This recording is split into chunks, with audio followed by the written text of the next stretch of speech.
용수의 중론 탐구 제17품 관어품. 관어품 원문. 사람은 마음을 항복받아서 중생을 이익되게 할 수 있으니 이를 자선이라 하고 다음 세상의 과보의 종자가 된다.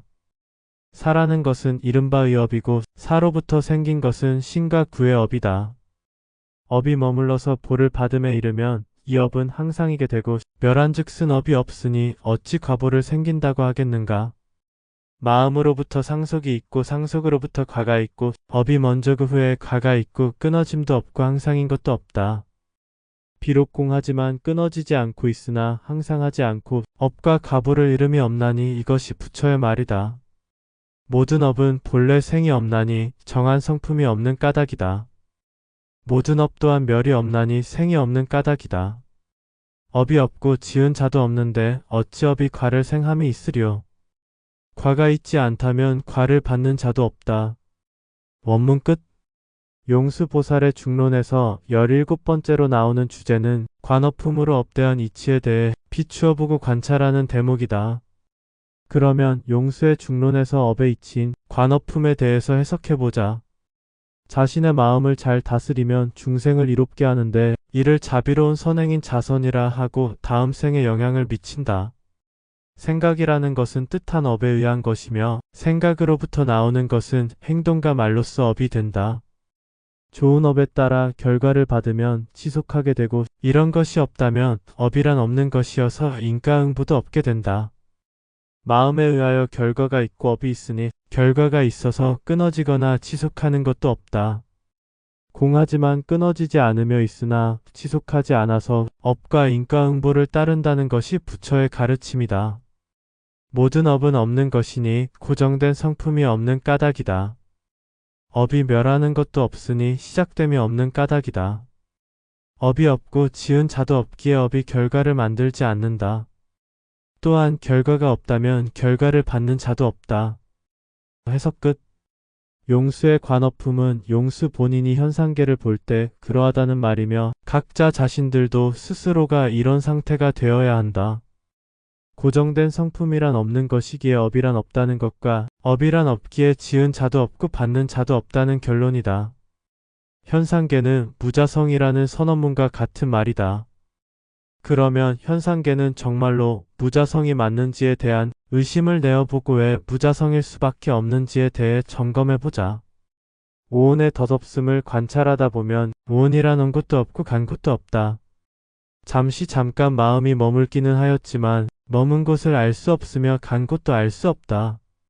즉 무수한 시간과 공간 속에서 순간 스쳐 지나가는 지금이라고 하는 마음만 분주히 왔다가 사라진다.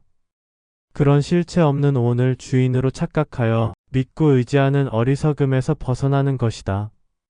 따라서 오온에서는 자신의 본체인 자성을 찾을 수 없다. 또한 참선 속에서는 나라고 고집할 그 무엇도 찾을 수 없다. 참선은 미세하게 흐르는 고요한 의식만 남아서 이것도 아니고 저것도 아닌 텅 빈 마음으로 비춰보기 때문이다. 즉 참선법은 여러 가지 다양한 방법이 있지만 대표적인 기본 수행법은 그치고 멈추는 사마타 수행법이다. 따라서 참선에서도 자신의 본체인 자성을 찾을 수 없다. 나아가 해탈의 상태에서는 지켜보는 이것만 있게 되는데 이것은 자신의 본체인 자성이 아니라 자신의 또 다른 의식이다. 즉 해탈은 공성을 터득함으로 이루어지는데 있고 없음의 그 어느 곳에도 자신이라고 할 만한 아무런 근거가 없다. 따라서 해탈에서도 자신의 본체인 자성을 찾을 수 없다. 결국 현상계에서는 시스템계가 드러나지 않는 한은 이 모든 현상계는 자신의 본체란 없는 무자성이다. 그러면 시스템계란 보이지 않고 모르기에 무시하고 현상계의 무자성의 깨침만으로 촉하는가이다.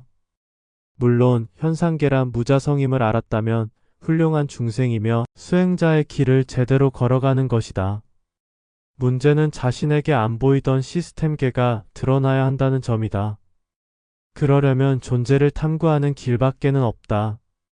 과연 자신의 본체란 없는 것이어서 조건과 상황에 의한 우연적 현상이 현상계인지를 의심해야 한다. 즉 해탈의 상태는 그대로 두고 존재란 무작위 우연이냐 아니면 인과에 얽힌 필연인가를 스스로 밝혀야 한다. 해탈의 상태에서 존재를 들여다본다는 것은 죽는 것보다 고역스러운 일이다. 현상계란 무자성이라는 깨침이 자신의 마음을 지배하기에 존재를 들여다볼 이유를 못 느끼게 된다. 그러나 본인은 해탈 정도밖에는 이르지 못한 상태임을 자각해야 한다. 아직은 열반이 안 드러났고 완전한 무도 드러나지 않았다. 물론 존재를 들여다보지 않아도 유여열반은 드러날 수 있다. 그러나 완전한 열반인 무여열반에는 이르지 못한다.